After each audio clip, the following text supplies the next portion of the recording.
Good afternoon बच्चों। आज protozoan trichomonas के बारे में चर्चा करेंगे। ट्राइकोमोनास जो एनिमल है, प्रोटोजोन है, इसको मुख्यतः इसकी सिस्टमेटिक पोजीशन,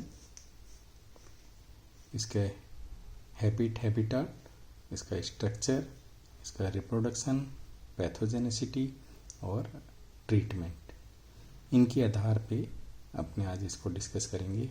इसका जो क्लासिफिकेशन है या सिस्टमेटिक पोजीशन है, ये संघ प्रोटोजोआ को बिलोंग करता है। सब फाइलम सार्कोमेस्टिकोफोरा, सुपर क्लास इसकी मेस्टिकोफोरा, क्लास जो होती है उसकी जू मेस्टिकोफोरा, गण जो होता है इसका ट्राइकोमोनेरिडा, वंश जो है जीनस है वो ट्राइकोमोनास, और जाति जो है वो वेजाइनेलिस या होमिनिस। कई तरह की इसमें जो स्पीसीज हैं इसकी ट्राइकोमोनास की पाई जाती हैं। जो होमिनिस है वो मनुष्य के बड़ी आंत में पाया जाने वाला प्रोटोजोन है, जबकि एक बकेलिस इसकी स्पीसीज और होती है ट्राइकोमोनास की, जो मनुष्य के मुख में पाई जाती है। वेजाइनेलिस है, ये मादा के वेजाइना में पाई जाती है। जो होमिनिस और बकेलिस दो जो इसकी जातियां हैं वो नॉन पैथोजेनिक होती हैं। इसी तरह से जो पक्षी हैं, बर्ड्स हैं, कबूतर हुए, इनमें भी ट्राइकोमोनास की इनकी आंतों में प्रोटोजोन की प्रजाति पाई जाती है, वो गैलिनी होती है। ट्राइकोमोनास गैलिनी, ट्राइकोमोनास गैलिनेरम, मतलब कई तरह की स्पीसीज जो हैं वो इस ट्राइकोमोनास की पाई जाती हैं। अब इसके हैबिट और हैबिटाट की बात करें तो ये एक ओब्लिगेट एंडोपैरासाइट है, अविकल्पीय अंतःपरजीवी है।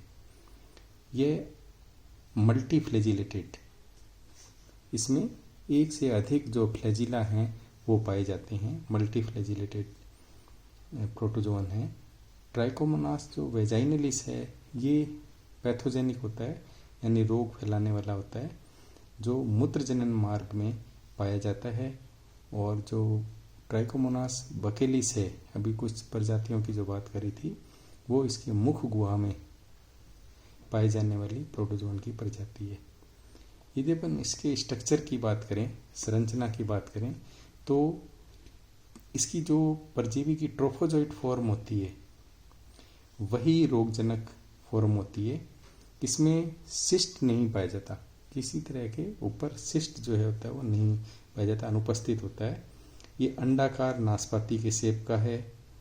इसकी ट्रोफोजोइट की लंबाई जो है वो 10 से 12 माइक्रोन की, चौड़ाई जो है वो 7 माइक्रोन की होती है। ये इसका जो गोल सिरा है उसमें केंद्रक पाया जाता है। केंद्रक के अंदर अनेक केंद्रिकाएं, न्यूक्लियोसोम्स पाए जाते हैं। केंद्रक के पास ही साइटोस्टोम उपस्थित होता है, और इसके 3 से 5 जो स्वतंत्र फ्लैजिला है वो पाए जाते हैं। जैसा बताया था ये मल्टी फ्लैजिलेटेड प्रोटोजोन है। इसमें जो 3 से 5 कसाब पाए जाते हैं, एक कसाब जो है वो इसकी पूरी बॉडी को होते हुए पीछे की ओर निकला हुआ रहता है।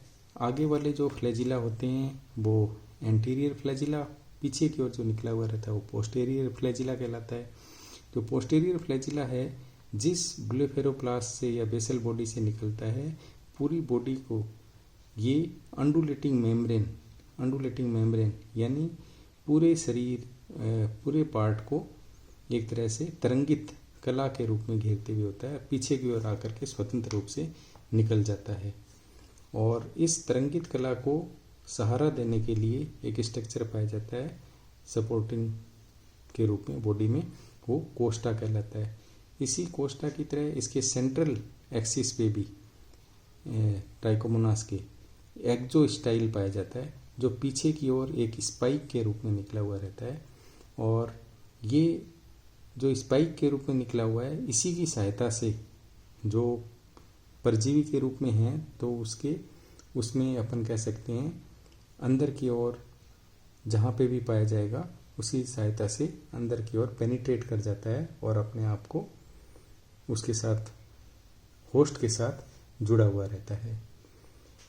इसी तरह से इसमें जहाँ पे पैराबेसल बॉडी पाई जाती है, मतलब जहाँ पे बेसल ब्लेफेरोप्लास्ट या बेसल ग्रेन्यूल्स पाए जाते हैं, वहीं पे 2 स्ट्रक्चर और होते हैं जिनको अपने पैराबेसल बॉडी कहते हैं। तो इस तरह की इसकी ट्रोफोजोइट संरचना जो होती है वो पाई जाती है। इसका जो रिप्रोडक्शन है की बात करें तो रिप्रोडक्शन लॉन्गिट्यूडनल बाइनरी फिशन के द्वारा होता है, अनुदैर्ध्य द्विविखंडन की सहायता से, मतलब इसके लंबवत जो है इसका बाइनरी फिशन होता है। अनुदैर्ध्य द्विविखंडन के दौरान इसमें जो न्यूक्लियस है, इसका केंद्रक है, वो तीव्र गति से विभाजित होता है, बाकायदा इसके अपन कह सकते हैं केंद्रक द्रव्य के। इससे बहु केंद्रिकाय अवस्था बन जाती है। इसमें शिस्ट तो बताया कि अनुपस्थित होती है, तो शिस्ट का निर्माण नहीं होता है, और ये एक से अनुकूल परिस्थितियां होने पर, पर्याप्त मात्रा में न्यूट्रिशन वगैरह मिलने पर ये लंबवत 2 भागों में बढ़ जाता है और ये अपनी संख्या जो है वो बढ़ाता रहता है। जो होमिनिस इसकी ट्राइकोमोनास की प्रजाति है उसमें 5 कसाब पाए जाते हैं, जैसे इसमें 4 और 1 5 बताएं, होमिनिस का ही है। और लेकिन जो ट्राइकोमोनास बकेलिस और ट्राइकोमोनास टेनेक्स में केवल 3 कसाब आगे की ओर उपस्थित होते हैं, पीछे की ओर कसाब जो होता है वो अनुपस्थित होता है। इसमें जो ट्राइकोमोनास वेजाइनलिस की बात करी प्रजाति की, इसमें जो सेक्सुअल इंटरकोर्स के दौरान ही ये जो एक अपन कह सकते हैं संपर्क की सहायता से एक व्यक्ति से दूसरे व्यक्ति में ये फैलता है। और जो दूसरी अन्य प्रजातियां हैं ट्राइकोमोनास वेजाइनलिस के अलावा, वो व्यक्तिगत स्पर्श की सहायता से ही ट्रोफोजोइट फॉर्म जो है एक से दूसरे में फैलती हैं। यदि अपने इसके पैथोजेनेसिटी के बारे में बात करें तो इसके रोग को ट्राइकोमोनियसिस कहते हैं। और ट्राइकोमोनास जो वेजाइनलिस है वो जैसे पहले ही बताया था पूर्व में, वो तो इसकी रोगजनक जाति है। बकेलिस और होमिनिस जो है वो अरोगजनक जाति होती है। और जो ट्राइकोमोनास वेजाइनलिस है वो पुरुषों के तो मूत्रजनन मार्ग में और स्त्रियों के जो है वो अपने वेजाइना में पाई जाती है। और वेजाइना में उपस्थित होने के कारण उनके म्यूकोसा को नष्ट कर देती है, जिससे उसमें जलन और सूजन उत्पन्न हो जाती है। और इस रोग से महिलाएं के जो वेजाइना से एक तरल पदार्थ स्राव होने लग जाता है। और जो नर है या अपन कह सकते हैं पुरुषों में के मूत्रजनन मार्ग में केवल जो इनका मूत्रजनन मार्ग है, प्रोस्टेट ग्रंथि है, वहाँ पे पाया जाता है। और इसका जो अपन कह संचरण है वो लैंगिक संसर्ग की सहायता से ही होता है। यदि इसकी ट्रीटमेंट की बात करें तो इसका औषधि के रूप में मेट्रोनिडाजोल यौगिक युक्त औषधियों का उपयोग करते हैं। इसके अलावा डाईआइडो हाइड्रोक्सीक्विनिन, पोविडीन, आयोडीन यौगिक युक्त औषधियों का भी प्रयोग जो है वो किया जाता है। तो ये औषधियाँ जो हैं ट्राइकोमोनियसिस हो जाने के दौरान उन रोगियों को दी जाती है। ये ट्राइकोमोनास की रोगजनकता और इसके स्ट्रक्चर के बारे में आज अपन ने डिस्कस किया।